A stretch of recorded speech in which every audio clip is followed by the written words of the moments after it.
Hello, it is Ryan Paton from Liverpool Echo, and welcome to your Blood Red podcast. I am thrilled to be joined by Theo, Squires and Ian Doyle. But before we get into today's show, just a word from our sponsors, NordVPN. To get the best discounts off your NordVPN plan, go to nordvpn.com/bloodred. Our link will also give you 4 extra months on the 2-year plan. There's no risk with Nord's 30-day money-back guarantee. The link's in the podcast episode description box. As always, we are on board with Nord. Button. Was that good? That was very well done. Very smooth. I've been practicing in the mirror. Have you really? Yeah, but what about that? Though? Yeah. But we can only start in one place with Martin Zubimendi. Ian, just tell us what is the latest with it? It started, it just came out of nowhere and it seems to progress quickly, and then it's reached a little bit of a halt. But well, it didn't come out of nowhere. It came out of nearly 2 days of trying to find out whether it was him or not. So. We finally got the whispers on Monday, weren't there? Because some of the names being thrown around, but it wasn't concrete or anything. Though. Yeah, and then we finally got it stood up to a certain degree on the Wednesday, and then it's gone from there.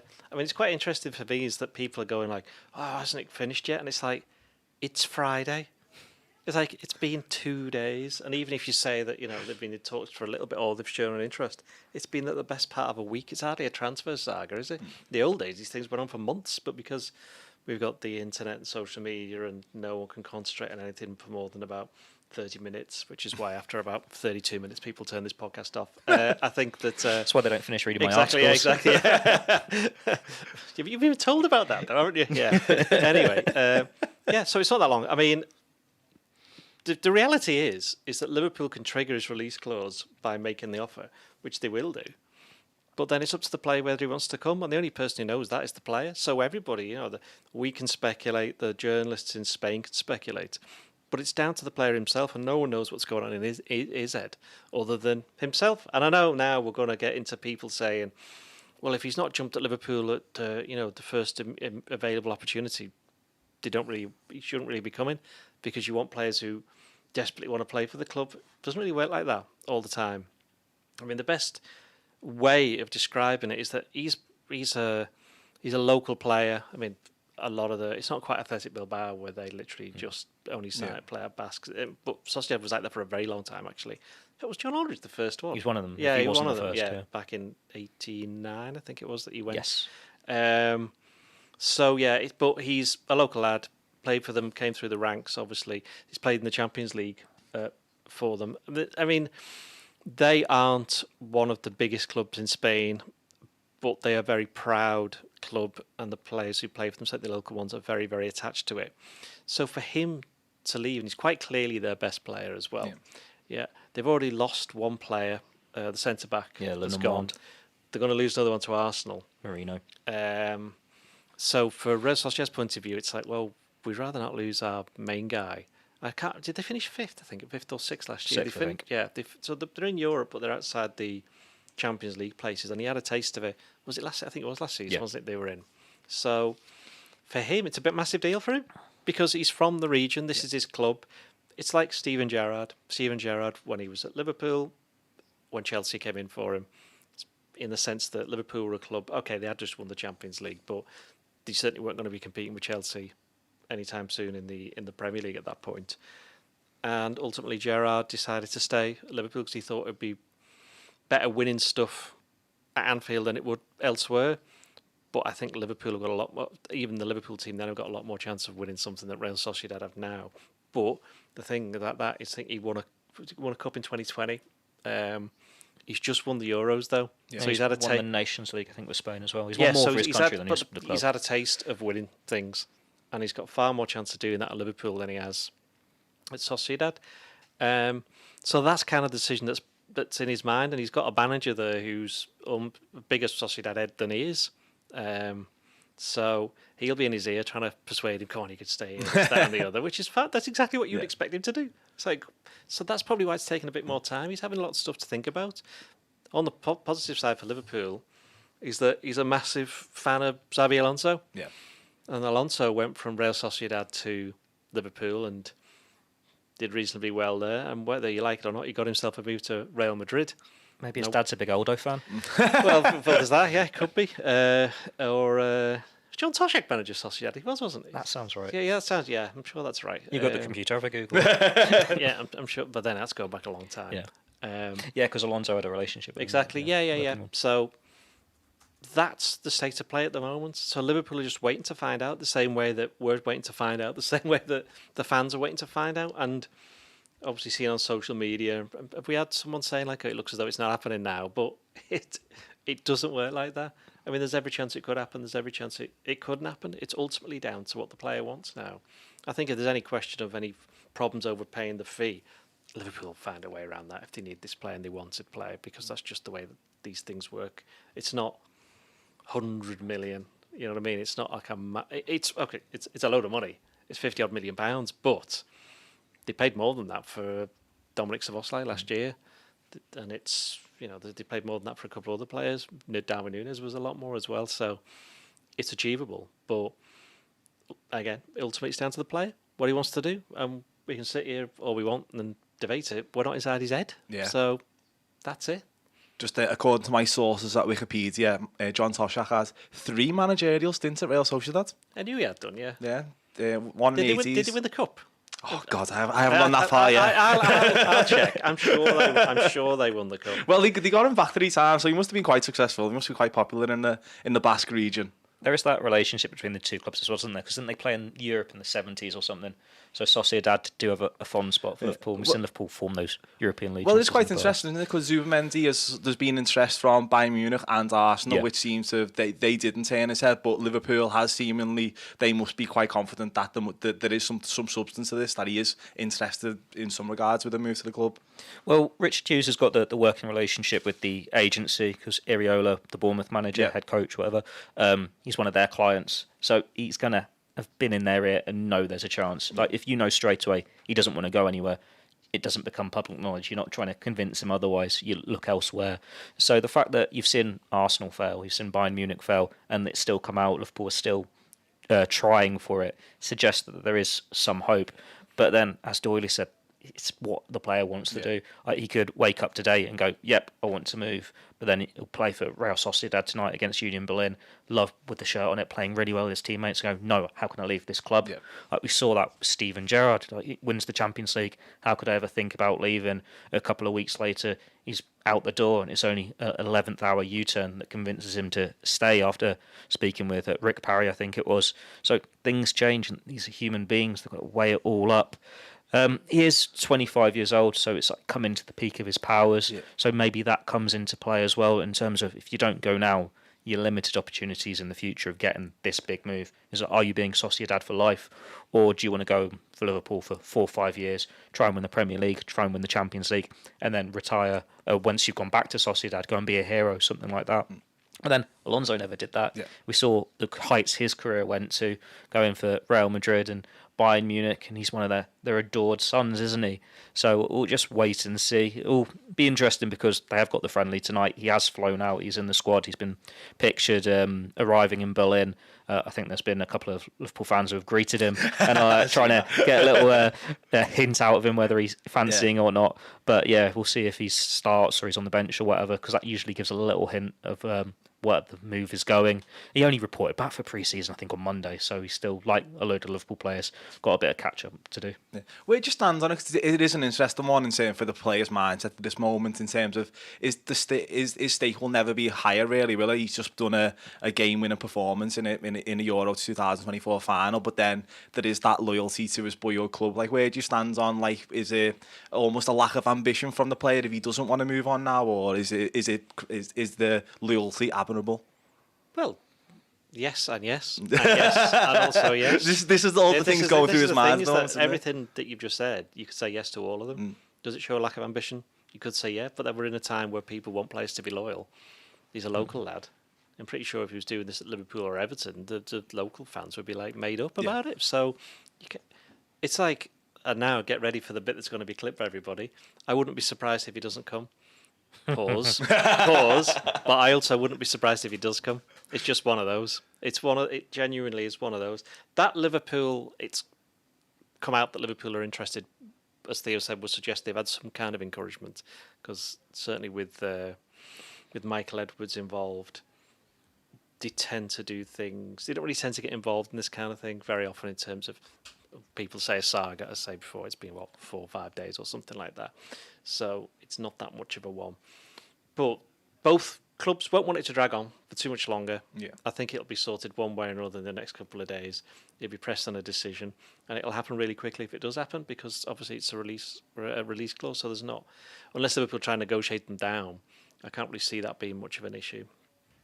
So, again, I think the clock is ticking. What is it, August the 9th? So it's 3 weeks today is the transfer window shuts.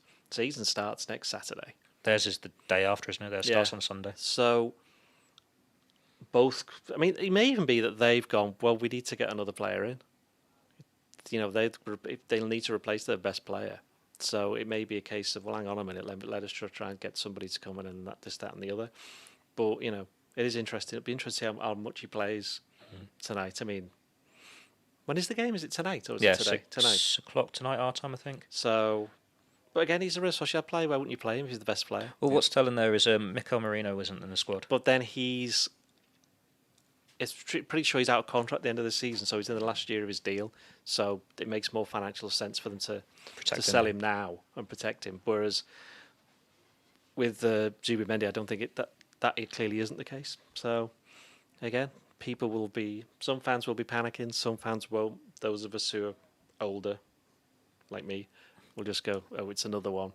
But I think that is partly the problem. It is another one. You've had Tchouaméni, you've had Caicedo, Lavia. This is the fourth one now. Andre. Well, they were never really. He was more of a. They asked the question. They did ask, yeah, but he wasn't like he was a lot further down the line. I think they're a bit more keen on the others. Bellingham to a certain degree. I know he's not the same position, but you know they can't be seen to be. As a one-off, this one is quite explainable if he doesn't come. However, if you put it together with all those other ones, it's like, well, what are they playing at?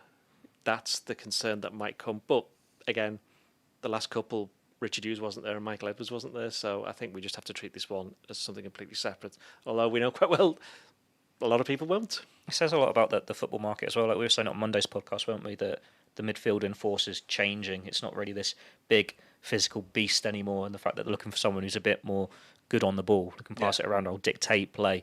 It's still a limited pool of players. Like when Liverpool were looking for one last year, and the year before with Tchouaméni, it was these much younger talents who they can go and dominate football for a decade. And then last year it was, we don't want to block Bajcetic, but we feel we've got no choice. If you have to go for a Lavia or a Caicedo, with Zubimendi, he's peak of his powers, just won the Euros. These are his best years. You're not waiting for him to become more like Liverpool have had to do with a Darwin Núñez further up the field. It's a slight reverting back to what they did earlier on in Klopp's era when they were going for like the Salahs, the Manes, the Firminos. They're still got the best years ahead of them, but they are ready now. They are ready to hit the ground running.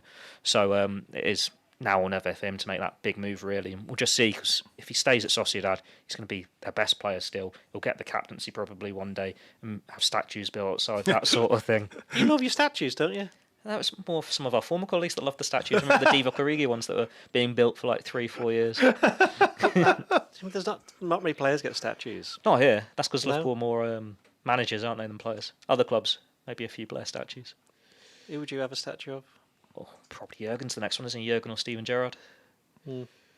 I'm going to campaign for a Toshak statue outside Sociedad Stadium. They won the cup in 1987 under him, so there's your answer. Yeah, I was right. Obviously, they've gone on the charm offensive with Zubimendi to convince him to stay in the Basque region by pointing towards the mountains and the lovely Michelin-starred restaurants there. If you were part of the procession to convince Zubimendi to come to Liverpool, what would you be saying to him? What restaurant would you be taking him to? I'd be saying you're only 15 miles from the centre of the universe, which is St Helens. So that's all I'd say. So that would really be it. And he'd go, what, the greatest rugby league team in the world? I was like, yeah. So there you go. Where are you taking him to rival the Basque regions? Hang on, you're asking the man not from round here who doesn't even live in this country? Just night out pop board. That's it. Surely, as you know, it's a cultural institution, isn't it? Exactly. That's where you want to go. You think the culture of the Basque, you'll take him to Pop Wales and he'll be convinced to come to Liverpool straight away. I'm sure if he's coming, the fans will already be in Pop World, won't they? Getting the drinks out. Absolutely. There's been some tactical chat in the comments, so just wondering, obviously you pointed towards how Zubimendi is more of an insight into how Slot's going to play going forward. How do you see him if the transfer does come off? How do you see him fitting into the side and what that means for other players going forward? He's probably fitting alongside McAllister. You can see them being the double pivot. Yep. McAllister was quietly effective when he was that number 6 last year, but we knew it wasn't his best position because when he was unleashed further forward, he absolutely shone. He was scoring goals for fun. But when you don't have that sole responsibility on you and you've got someone alongside you, it eases that burden. So the two of them could be a really effective partnership. We're yet to really get a grip on what it means for the fullbacks because I know we've seen Conor Bradley running inside, getting into the box, but Trent Alexander-Arnold's only just come back and we get to see if he's going to be a midfielder or a right back. So if we get a glimpse at that this weekend with the friendlies. So that's another thing to consider. But yeah, it just shows that Liverpool in pre-season, they've been really good. They've been passing it around well. They're controlling games. And if you're putting a player in there who that's what he's good at, he keeps it simple.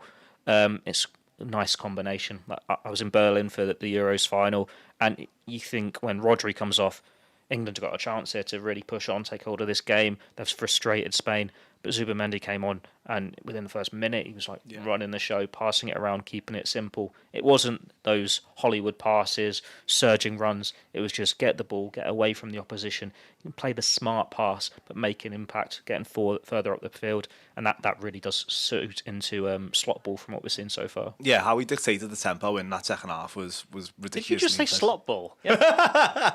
That's what we're calling it. Slot ball. That's what Are we calling yeah, it's what's the hang on, you've just said you don't know, but we can't make any judgments on his tactics, and now you're calling it slot ball. Well, I just meant in terms of what role Trent's going to have in all of this. But no, early times we'd be calling it slot ball. You just need the strikers to slot ball into net.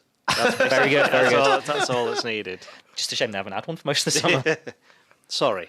No, it's okay. It derailed the chat. It's fine.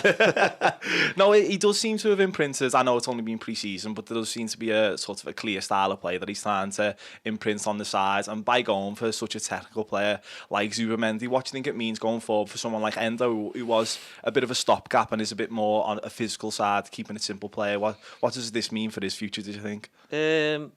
Well, if the Zubimendi comes, then I mean, personally speaking, I'd keep Endo. Sorry, I'd keep him because he's a different kind of player, and you're going to need certainly adaptation because I would imagine Zubimendi's going to come. If he signs, it will come into midfield.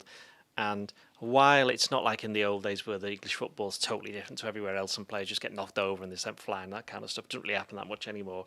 It's still very intense, and it will take a bit of getting used to. And I think even with Endo, you saw that, but Zubimendi's a better footballer, and I think the word very early on from within those who were watching, even from when Liverpool, when they played against Preston in the behind closed doors friendly, was that it was notable that Endo didn't start and they went with Jones in that position and they played Jones and Szoboszlai together, and it's kind of a bit fluid. I know that Gravenberch had the last one as well. Everyone started there apart from Endo from the senior lot. Well, he did start there one. Oh yeah, he started the second one. Sorry, but they've all started there more, and they've all had that. Yeah, I mean, but then we know. You argument there could be we know what Endo does. The others you don't really know so much because they haven't really played there that often. I think again, I think sometimes it's about money. If someone comes in with a big bid for Endo, and he might go, well, yeah, I know I can go to this other club and I'm going to be getting more minutes than I would do at Liverpool. But he was the one that said back in June, wasn't it, where he said, I hope that we sign another number 6 because we need one. Yeah. Do you think it's not that Liverpool aren't actively looking to sell Enzo then? Like if they're happy for him to stay past the squad? The only way I think they'd look to actively sell him is if they need the money for something. Because otherwise I can't really see why they would want to do that, because I don't think that from what the players said earlier this summer is that he wouldn't want to go because he wants to stick around, because you know that they're going to play at least 38, 40, 48 games this season. Probably play more than that actually. Yeah. So there's going to be opportunities for minutes, especially with players coming. Players will always get injured. We saw that last season. Practically everybody got injured last season. I can see it both ways with Endo, because let's face it, when he came in, you still wanted them to have someone ahead of him in the pecking order. He was the James Milner replacement, and he can still play that role in the squad. He's the experienced head. You can bring him on for the last 15, 20 minutes of games, help see it out. He's that leader in the camp. But at the same time, if he doesn't suit Slot's style, and you've got all these midfielders. It's a change of formation. You're doing the double pivots, and you're going, right, we'll start Zubimendi and McAllister. Then we've got Gravenberch. Then we've got Curtis Jones. Maybe they want to have a look at Trey and Yoni further as the season goes if he develops. You're not going to turn to him the same way. It's a squad game, but it's how much does Slot see him as part of the squad? How much is he going to use him? And if he is on the fringes, not really part of it, doesn't make sense to keep him if a good offer's there. But at the same time, Endo's got a really good attitude. Yeah. Like, if he stays, even if he's on the fringes, not getting a look in early on, you wouldn't be surprised if 2-3 months down the line he's starting games, that he's managed to convince the manager that he's got a chance here, that he can really stake a claim and play an important role. So he's not someone who's really going to kick off if you keep him there and he's not playing much. Like, he's waited a long time to get this move to Liverpool. It was a bit of a slow start. We weren't sure about him. But then he was one of their players of the season. So it's like, don't write him off just yet. If he stays, he'll play a big role, even if it's a bit different from starting every week. But if he goes, he'll go with everyone's blessing, won't he? Yeah, has it surprised you a bit that how much Slot has seemed to not fancy Endo? Because like I know he's not the most technical player, but you know, he was good on the ball last season at times. Like he was better than what I expected him to be. I think the interesting thing will be that Slot was obviously not experienced English football in terms of the weekly grind of playing in the Premier League. So I think this is all very well being very idealistic about I want to play like this and I want to play like that. Because even, you know, when Jurgen Klopp came in, he says, right, let's play this way, gegenpressing all the time. And it's like, he realised after a season or two that we can't just keep doing this because the players are just going to be running to the ground doing this. So they got players like Fabinho in to kind of control the game a bit more. And what a surprise, they ended up winning practically everything. Yeah. Well, they did win everything, didn't they, when they changed the tactics slightly. So I do wonder... Again, I've mentioned this on the podcast before. There's been no Trent, there's been no Virgil van Dijk so far, and they're the two best long passers that Liverpool have got, certainly out of defence. So if you not can the do pace that, either when you think about it that way. So then no one to play those passes to. So what's going to happen when they're back? Because you've got Nunes up there, you've got Salah. I mean, the old Van Dijk to Salah ping, crossfield ping. That's been a feature of the past 6 years. So why would you not keep doing that? So that's where it becomes interesting. Do they want to bypass the midfield a bit more than they have been lately? They probably will do. But clearly, it'll be quite educational also for the fans, I reckon, because they've been so used to it. There's some fans who've never known anything other than Jurgen Klopp being the manager. So there's going to be a slight difference in approach. I mean, okay, it's Liverpool podcast. I can remember when Roberto Martinez took over at Everton. I'm sure they played Chelsea very early on, one of the first games. And Everton... towards the end of the Moyes era, they were very much Everton fans were very much an up and at 'em kind of team. And Martinez went, no, we're going to play this different way. And they had a free kick against Chelsea, edge of the area, and they played it backwards. And the fans were like, why don't you just put it in the middle? You can hear them all grumbling. And the ball went there, crossed in, and they scored, and they won. So it's a little bit, that's just an example of sometimes having to educate the fans. And I think there'll be a little bit of that with Liverpool fans. But, you know, the older ones, again, me, aren't soft. We've seen quite a lot of different styles. I just think it'll just take a bit of getting used to. I think when they start passing it around the defence, because they will make a mistake and the opposition will score a goal. Yeah, because it's 100% going to happen. There's been a few little near misses in pre-season, hasn't there? So that's 100% going to happen. But if the risk, the reward of that is playing through and beating Arsenal, I know they were friendlies, beating Arsenal and beating Man United with goals the way that they scored, then I think overall the fans are like, well, we can live with that as long as there's some kind of, you know, reward at the end of it. There's a point to it. But again, we're only going to, as we've said this so many times over the years, it's the summer, it's the pre-season friendlies. It's not technically real. Yeah. You get an idea about certain things, but it's only when they go out there and they play Ipswich, which will be a very intense game against a very emotional game for the home team, because it's the first game of the Premier League for 22 years. That's when we're going to find out exactly what it is, which is why, going back to Endo, he's the kind of player now, if things are going all over the place, you dump him in and you go, well, he's kind of controlling it a little bit more because he knows now what it's like after a year in the Premier League, which is why, ultimately, in answer to your question, I would be surprised if he goes, even if they get Zubimendi in or not. Yeah, absolutely, because it seems as though there's lots of talk in the comments of Zubimendi and McAllister acting as a double pivot, but just on what you were saying then, Ian, is there a danger that could maybe be not physical enough for the Premier League?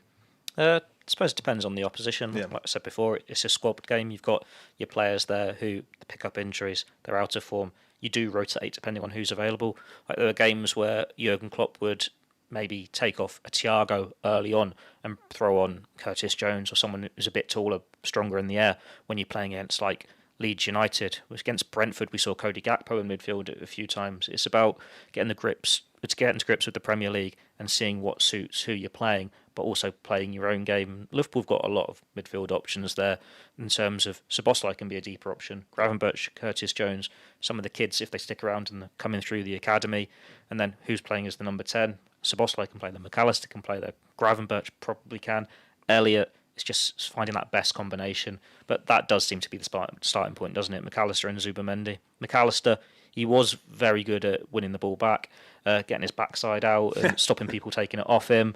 Maybe it's not physical in terms of 6'4" powerhouse. But then from what I've heard about Zubimendi, he's actually deceptively good in the air as well. Yeah. He's going to win challenges in the air. The same as Endo did last season. And football is changing. Like we were saying on Monday, you look at City, where Rodri's this all-round midfielder rather than a traditional 6. Declan Rice has been playing more as a box-to-box, and it's Jorginho deeper. It's not how it used to be when you think of peak Fabinho. Yeah, absolutely. And sort of Zubimendi's been the big transfer story at the moment, but do you see any other movements in the transfer market at the moment? Coming in? Yeah, ins or out, just in Liverpool in general? Well, we know that looks like Luis Diaz is going to go on loan to Stoke next year. I'm actually quite surprised by that for the season, because he's only 18. I know he's 19 in September, but he's still pretty young. He's only played the one game for the first team, and he was only really moved up to the under-21s last season. So that's a very, very quick development, and you'll learn an awful lot playing in the Championship, which is trademarked the most competitive league in the world. The other ones, I think we're led to believe Billy Cometio's going to go to Dundee. Hasn't quite worked out for him after his...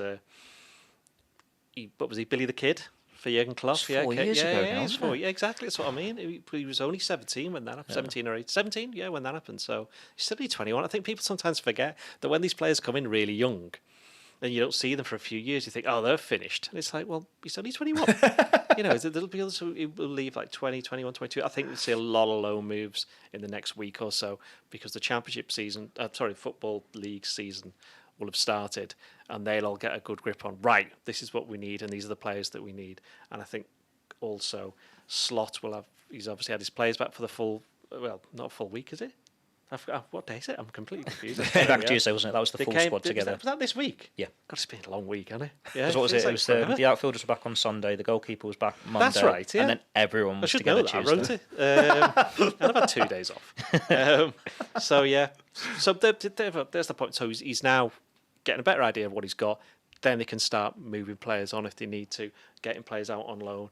And I also know who kind of positions where he might want to strengthen if they can. We already know that one of them is quite clearly the midfield area, the deeper line midfield. Yeah. And if they almost agreed the deal, well, they did agree the deal with Anthony Gordon, that suggests they might be still after a winger as well. It's a bit awkward in terms of the fact that they're in the Champions League this year. Like there's still going to be a lot of games, but you can't offer the same game time to your fringe players and your kids. So that's part of the reason why there are going to be loads of these loan moves. And some of the players are ready for different things. Like we saw last year, say, Jadon Danns and Lewis Kumas. Danns is a physical striker. He could make more of an impact on the first team, even though he was arguably 6 months behind Kumas in getting into the 21s, never mind the first team. Whereas Kumas, he's very quick. He's got that sharp feet. He can make the most of the spaces.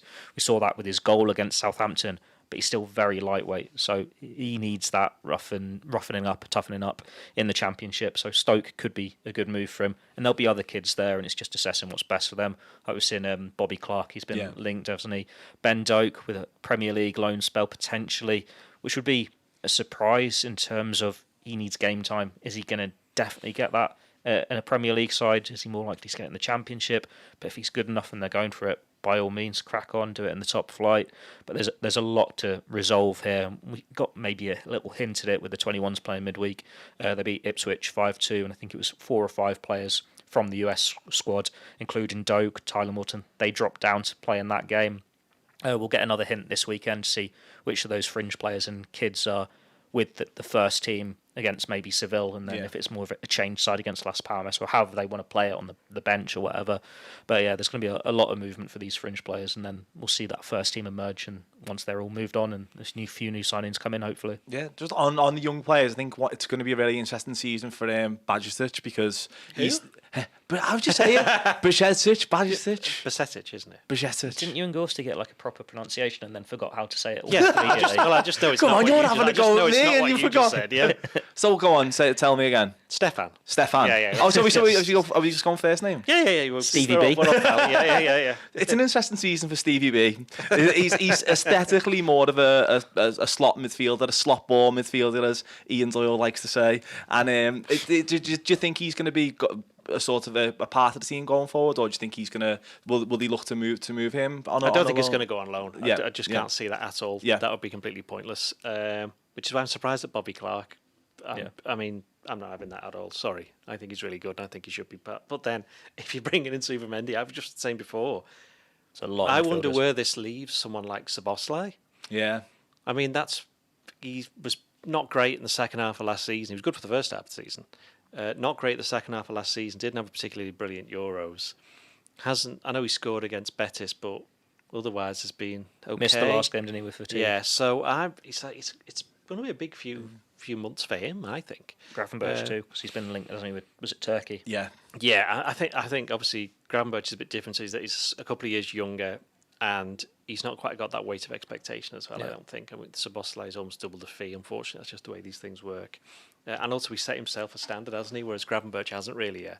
So, Basetic, yes, I think Stevie B. I think I'd be keeping him. We've said quite a few times that he's only ever started 2 Premier League games as the defensive midfielder. So to think that he's going to be the answer to any kind of that problem anytime soon is ridiculous, really. So he needs the experience, and what more experience can you get than training and being around all these kind of players? Because that's the level you want to be at. He doesn't need to prove himself to get up to that, because he's already done it.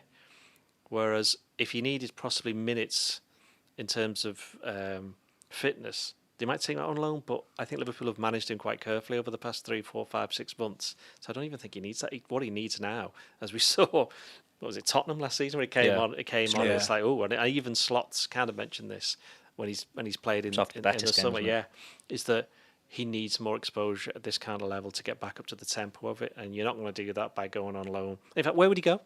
He'd have to go to another Premier League team. Yeah. I can't see Liverpool doing that. And he'd have to go to a ball playing side as well, because Exactly, otherwise, no point. You have to be patient with him, and it's important to remember he is only 19.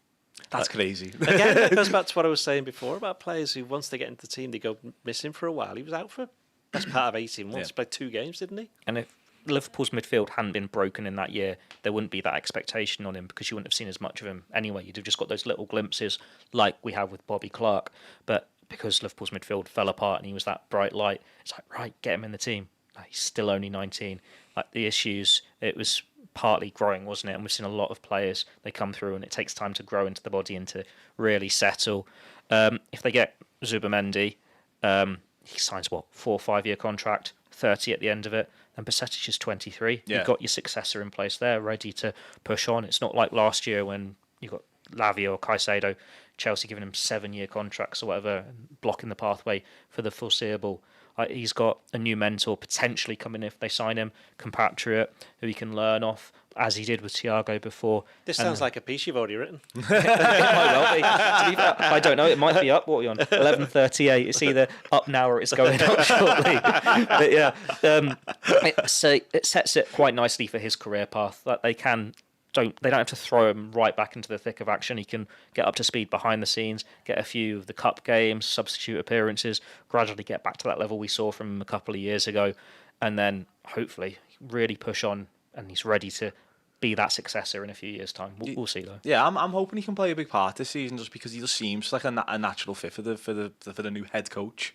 Well, the interesting thing is that with the younger players, Klopp was a big fan of his, big fan of Bobby Clark. Klopp's gone. Linders is gone. Vito Matos is gone. So that they're having to convince the new lot of coaches and the coaching staff, whereas the senior players don't need to do that because they've already got years and years of experience, and you can judge them off that. mean, you still want to judge them up close and see what they're like in training, but it's a lot easier to do them than it is for these youngsters, which in some ways it was good that they had so much of a chance out in certainly the United States. But Bajcetic is an interesting one purely because it's been that long since he's actually had a run of games. Who knows what kind of conditions he's in? Who knows whether he's improved? Who knows whether the extra bulk that he's put on is going to help his game or hinder it? Because you can never really tell until he's gone out there and done it. Yeah, I think obviously the playing 2 games on Sunday, which will be the true test of where the condition and where this squad. Especially if someone plays in both of them.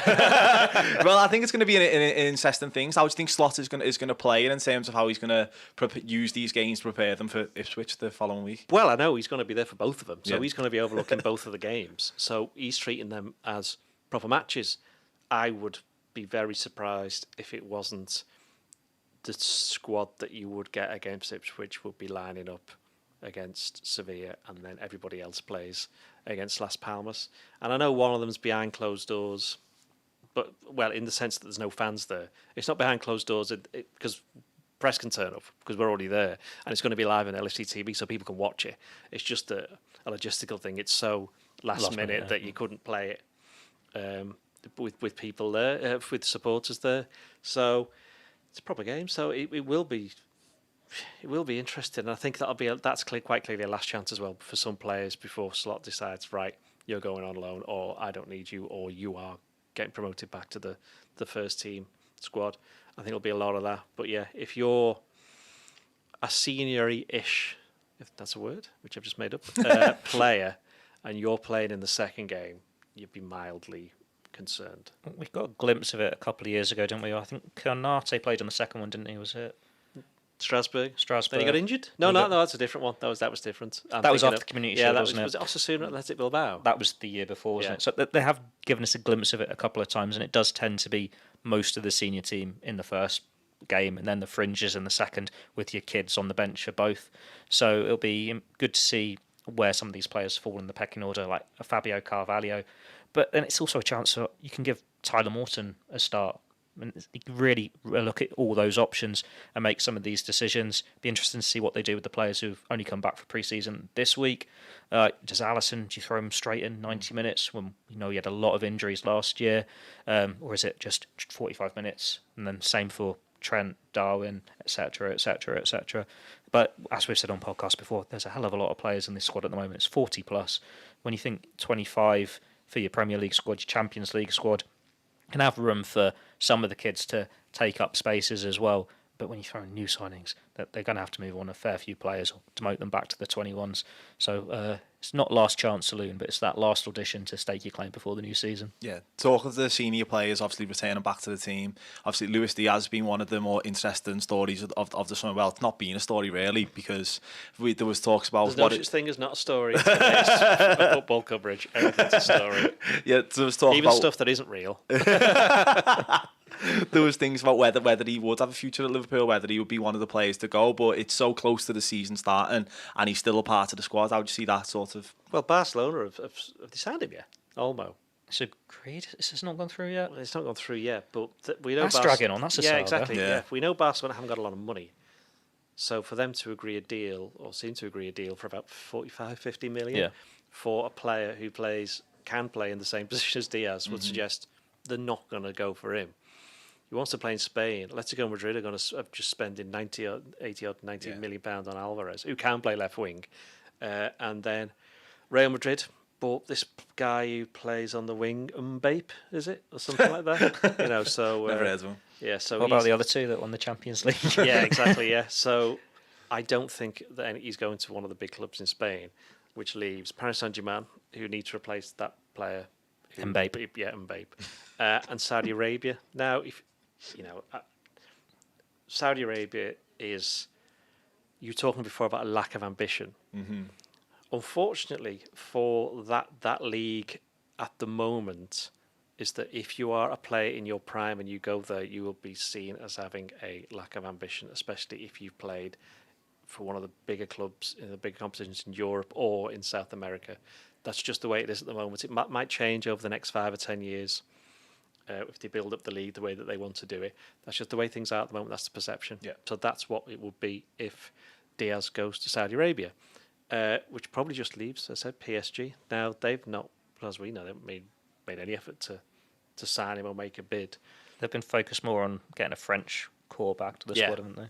Yeah, so if no one's going to sign him, you can't sell him. Yeah. So, again, that Liverpool made or agreed the deal with Newcastle for Anthony Gordon. Bit of future proofing as well, because obviously Mohamed Salah's out of contract at the end of the season, and again, the longer that goes on, the more you think what's going to happen there. Less so with Van Dijk, I think, and we've done Trent so many times. We don't need to do that again for the moment. Van Dijk, the replacements are already in the squad. Exactly. Yes. So that's slightly different. So it will again. Just goes to show that although next to nothing's happened over the 2 months now, is it? It's been up, not quite 2 months, is it? It's about 6-7 weeks. In fact, no, it's 2 months. Yeah, over 2 months. There's 3 weeks to go. There's still an awful lot that can happen. Yeah, I feel like the next 3 weeks are going to be quite busy for Liverpool, because there's seemingly a lot of these stories that have been sort of simmering, like they're going to have to come to the boil over the next 3 weeks. That's what Richard Hughes predicted when he was unveiled at the start of July, wasn't it? Quiet July, Crescendo in August. Maybe that's what we're about to get.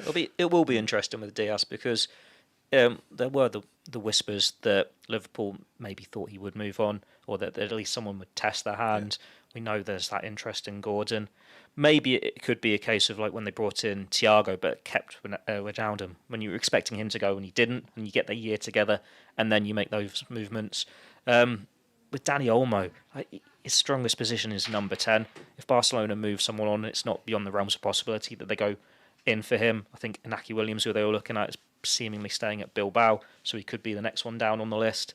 And then with Saudi, I think I've seen quotes today from Richarlison saying that it was a lot of money, but he wants to achieve more here. But that's the profile looking for. They don't want those veterans who have won it all like Firmino anymore. They're already there. They're wanting the younger profile, peak of their powers, who can lift it up again. And Diaz would do that.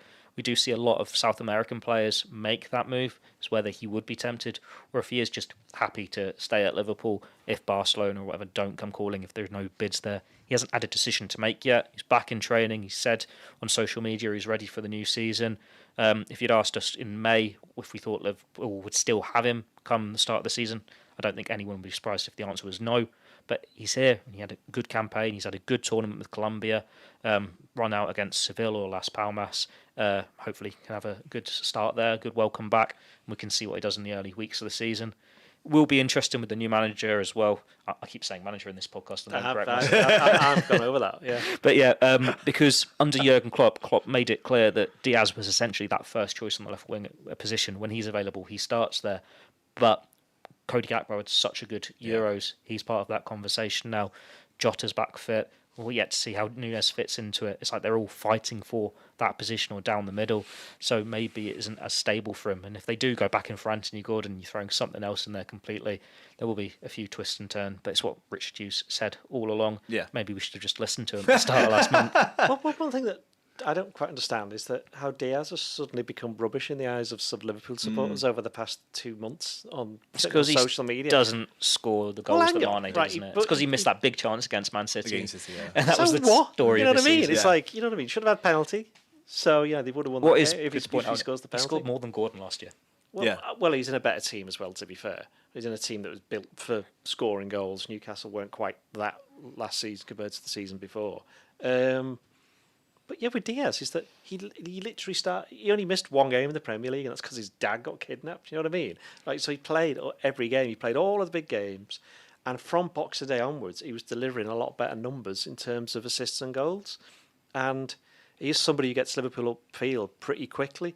And if Liverpool are going to play slot ball, that you are going to have times where you can't just go tippy tappy and through midfield. You need someone to just get on the ball and just run as fast as you can and keep it, and just take the pressure off the defence. And he's brilliant at doing that. And I think that's important for a team. You might argue, well, Anthony Gordon can do that as well. It says, well, that's fine. Yeah, you can.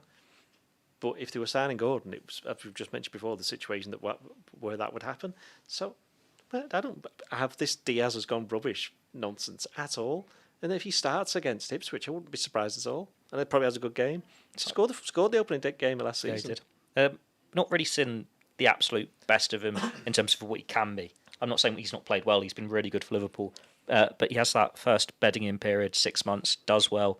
Then he gets the knee injury. Yeah. Then his dad gets kidnapped. And now he's those peak years. He's that bit older. So people look at that age and go, do you cash in now? Do you move him on? Yeah. You wait and see. So it's a tricky one, isn't it? But if there's no offer there, then you don't need to make a difficult decision. He's a very good player. Yeah. Watch him hopefully burst into life there. Yeah, I think it's just it's bucked the trends a little bit with Diaz. That was a professional. That was mine. It's normally on silence. Sorry. You're the one looking around. Like sat on it. Feeling in the house like that ring's coming from Ian Doyle. No, I think with Diaz, it's bucked the trends a little bit in terms of, I think, because when Mane joined and when Salah joined, it was like sort of players, they then became like extremely clinical. I think just the expectation of what came before was just expected that would happen with Diaz, and it's not really for a number of factors. He's not turned into that clinical player. It's almost like he needs to be someone paired with like two more clinical players. Does that make sense? Like, he needs to be with the goal scorers. He can't be the goal scoring threat from the front three. Well, you wouldn't be having the issue about his numbers if Núñez hadn't had that drop off at the end of last season. If Salah hadn't had that drop off at the end of last season. If Jota had been fit more, because then they're all returning those goals. And he still, whilst he was the lowest scorer, I think, out the forwards, got good returns there. It's just, you look at when Mane joined, he'd been really prolific for Southampton in the Premier League. When Salah joined, he'd been really prolific in Italy. Like, those are the major leagues, whereas from Portugal to the Premier League, it is a step up. And I was thinking he was scoring basically one every game pretty much, maybe a bit less for Porto in those final 6 months. He hasn't quite replicated that at Liverpool. But we can say the same of Cody Gakpo. Like, he has been really prolific in the Netherlands. He makes that step up and he's sort of in and out the team, showing glimpses. He's just got a couple of years. He's a couple of years younger, isn't he? So he's got a bit more time on his hands. And we've seen what he can do for the Netherlands and the Euros. Whereas we would have seen Diaz doing it for Colombia, but I don't think any of us were up watching those games on the other side of the planet. So you see more of the European players, don't you? But they're both in the same boat with it. A couple of years difference on the age there, waiting to really push on and state their claim, pushing each other on in terms of they're fighting for that position. But so's Núñez and Jota. So at least Liverpool have got really exciting attacking ranks. And then if you throw in an Anthony Gordon or one of the youngsters step up, it's looking really strong there. So yeah, don't write him off just yet. We'll see what happens. Absolutely, and I think Sunday is probably going to be the biggest insight yet of just how Slot is going to see the balance between his attackers, isn't it? Is that for me or? They just could be for any of us, yeah. A general point just thrown into the ether.